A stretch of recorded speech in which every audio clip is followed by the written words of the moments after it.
రాష్ట్ర ప్రభుత్వం ప్రతిపాదనలు పంపే సమయంలో ఎవరి పేరు పంపాలో వాళ్ళ పేరు పంపాలి. కేంద్రం ఆలోచిస్తుంది. మీరు పంపిన పేర్లను ఇస్తారా? ఇది అన్ని ఆలోచిస్తారు. పంపేటప్పుడు కూడా జాగ్రత్తగా పంపాలి. మంచి వ్యక్తుల పేరు పంపాలి.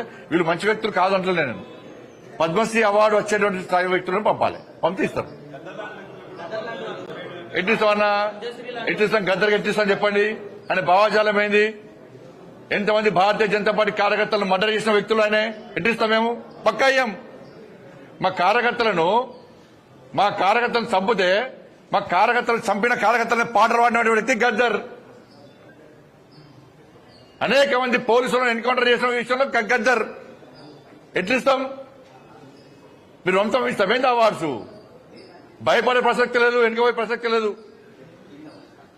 వందల మంది భారతీయ జనతా పార్టీ కార్యకర్తలు నమ్మిన సిద్ధాంతం కోసం భారత్ మాతా కీ జై అని చెప్పి ఆందోళన చేస్తుంటే నక్సల్స్ భావోద్వేగ గద్దర్ మా కార్యకర్తలను హత్య చేయించిండు.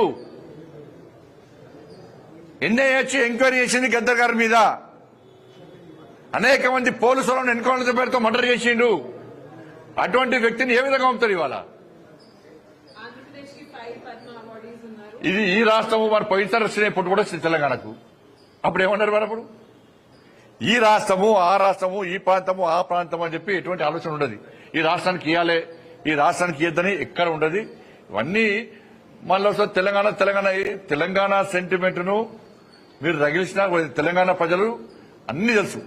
ఎవరు తెలంగాణ సెంటిమెంట్ తో లాభపడ్డారు, ఎవరు అమాయకులు బలైపోయారు, ఇవాళ ఎవరు లాభపడ్డారు, ఇలా ఎవరి వల్ల తెలంగాణ రాష్ట్రం అభివృద్ధి చెందుతున్నది, ఎవరు నిజమైన తెలంగాణ కోసం ఇవాళ బిల్లును ప్రవేశపెడితే సపోర్ట్ చేశారు, ఎవరి సపోర్ట్, ఏ పార్టీ సపోర్ట్ వల్ల తెలంగాణ రాష్ట్రం వచ్చింది, అన్ని తెలంగాణ ప్రజలు తెలిసి కాబట్టే ఇవాళ నరేంద్ర మోడీ గారి ప్రభుత్వానికి భారతీయ జనతా పార్టీకి తెలంగాణ ప్రజలు మద్దతిస్తారు. ధన్యవాదాలు.